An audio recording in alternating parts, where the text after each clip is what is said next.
Hi, this is Teddy, and you're listening to Jessica Post from the DLCC on Two Broads Talking Politics, part of the Demcast Podcast Network.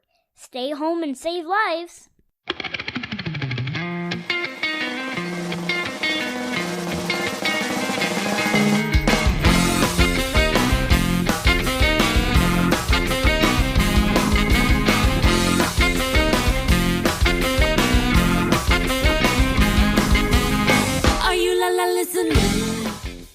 Hi everyone, this is Kelly with Two Broads Talking Politics, part of the Demcast family of podcasts, and I'm joined today by a returning guest on the podcast. This is Jessica Post, who is the president of the Democratic Legislative Campaign Committee. Hi, Jessica. Hey, Kelly. So good to be back with you and your listeners on Two Broads. I'm excited. Yeah, I'm excited to have you back. So we spoke, I think, a couple months ago now in general about what the DLCC does and the importance of state races. But of course, there are all sorts of changes in the world and the world of politics now with the coronavirus pandemic. So I thought it'd be useful to sort of check back in and see the state of campaigning right now and all the things this is highlighting about the importance of state legislative races. So maybe just to start, talk a little bit about kind of just the overall, what the work of the DLCC looks like in light of everything that's happening. Then we can sort of dive more into the details. Well, at the DLCC, our work is to build democratic power in the states. And so that means electing more Democratic candidates to state legislatures in states across the country.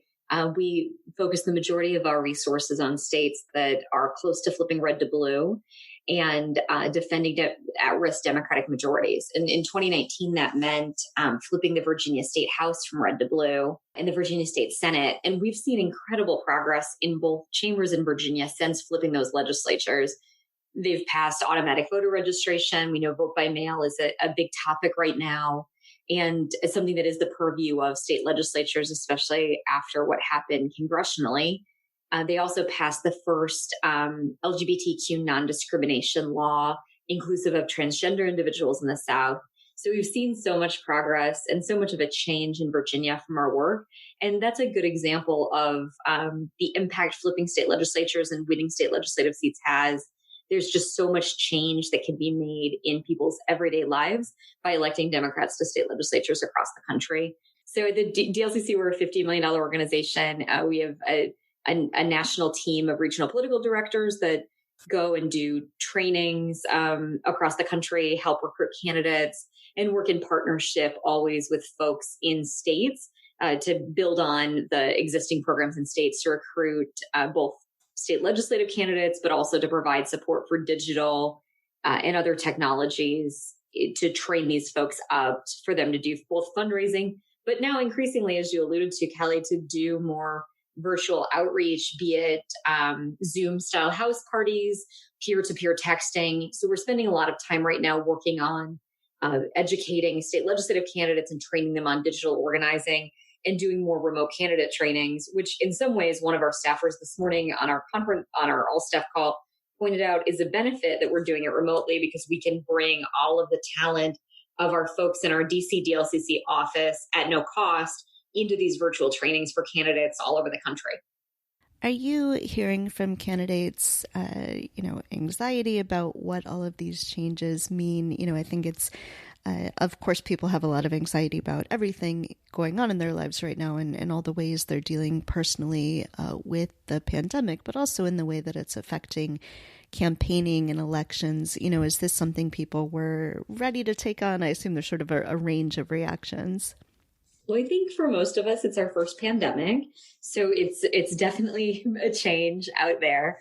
We've heard anxiety sort of in two categories. One, for us at the state legislative level, a primary way of campaigning is still knocking on doors and having face-to-face conversations. And many of our candidates in states like Arizona who had been recruited early were already doing some of that hard work of knocking on doors and talking to voters face-to-face. So that is essentially pulled down right now. The only thing you can really do is drop literature on people's stoops or on people's front doors, but that's just simply not as effective as a candidate having a one-on-one conversation. So we're trying to figure out what are ways that we can we use the phone to do phone calls? Since the contact rate on the phones, it's much, much higher because people are at home, to introduce candidates to constituents and to make sure that they're expressing that they would serve those constituents if elected to the legislature. So that's sort of the first category. And the second, of course, is the economic anxiety that I think all of us are feeling. We've heard candidates now, as you know, candidates make very little in many legislatures. In New Hampshire, they make $100 a year. And in New Mexico, legislators are not paid. They simply receive a per diem. So folks that are in economically challenging situations, that are having to take on secondary jobs because perhaps they had to lay off workers, we're trying to make sure our candidates will stay on the ballot and continue running. Since we know that in the economic recovery we'll need to have, after this all passes, we'll need folks that were affected in some ways by this pandemic to be able to talk about this is the way back and this is the recovery that we need to help all working people get back to where we used to be in a truly inclusive way. So one thing that people might not realize is that even though a fair number of states have had the presidential primary already, a lot of those same states have not yet had primaries for down ballot races. Are a lot of the candidates you're working with affected by sort of changes in election dates and how elections are being run and sort of going back and forth on, I've been following Ohio where the date keeps changing. What does that look like? Is that causing confusion for candidates and for voters? I think definitely the uncertainty around the primary dates is I'm sure causing some level of confusion. For us at DLCC, we don't get involved in any primaries. So for us, more than anything, it's about when does the campaigning truly start for the general election versus the primary election. In Pennsylvania, for example, one of our regional directors was saying this morning that many of them are adjusting their direct mail, their digital communication, and their campaign timelines to after the primary in Pennsylvania that's now moved to June from April. And so some of those strategic decisions have to be made in states. And then the other thing for us, we're always eager to get a nominee out of a primary so we can start, because we don't play in primaries, so we can start to work with the general election nominee in order to face off against what's often a Democratic challenger against a Republican incumbent. So that's a big piece of what we're doing. In some states, the candidates don't have primaries, so they're just like soldiering on, reaching out to voters, trying to do virtual house parties, trying to continue to fundraise. Instead of doing the sort of event-based fundraising that a lot of legislators are used to, they're now having to call people on the phone and ask them for resources or do these Zoom house parties like I referenced earlier. So those are other things that continue to change that we're hearing from our teams that are in contact with folks across the country.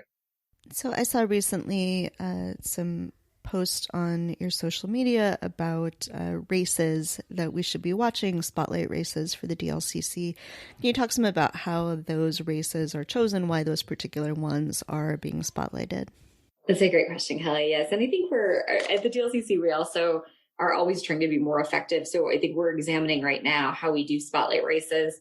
But one of the things we do is we highlight a selection of candidates in a particular state, and we call them our DLCC spotlight races. You can find them at races.dlcc.org. If you're interested in supporting a particular candidate, there's candidates from Iowa, North Carolina, all over the country. We typically do this after the filing deadlines close, or sometimes we'll put at risk Democratic incumbents on the site as well. So typically these are candidates who are in need of resources and that are waging a general election campaign against either a tough Republican challenger or are in a top targeted district where we think that they're a great recruit and they're worth highlighting, or they're just a special candidate worth highlighting.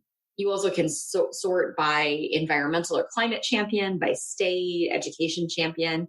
So if you're interested in figuring out if there's a particular issue set that you want to move forward and you're looking to send those champions into state legislatures, there's a way to look at our spotlight race candidates and figure out who to support.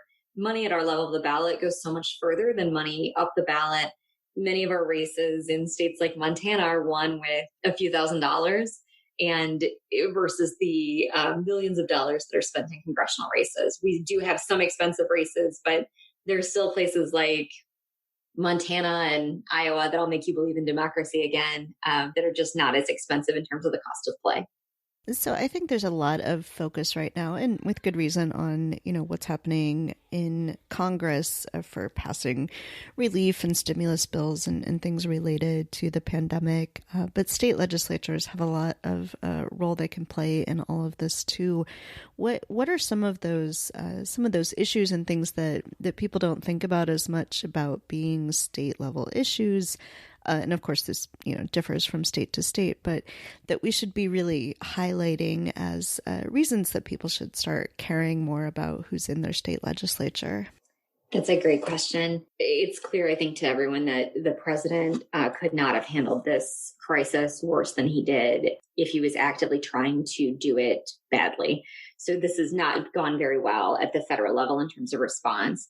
And there's still, with the Republican-controlled Senate and the Democratic-controlled House, Speaker Pelosi presented a really great package, and then the Senate cut that package down considerably. So Speaker Pelosi asked for billions of dollars for election security, 15 mandatory days of early voting, and then vote by mail to protect America's elections, to make sure that as COVID goes on, the voters could still cast their ballots from home in these elections, like they do securely in Washington, Oregon, and Colorado, states that have universal vote by mail.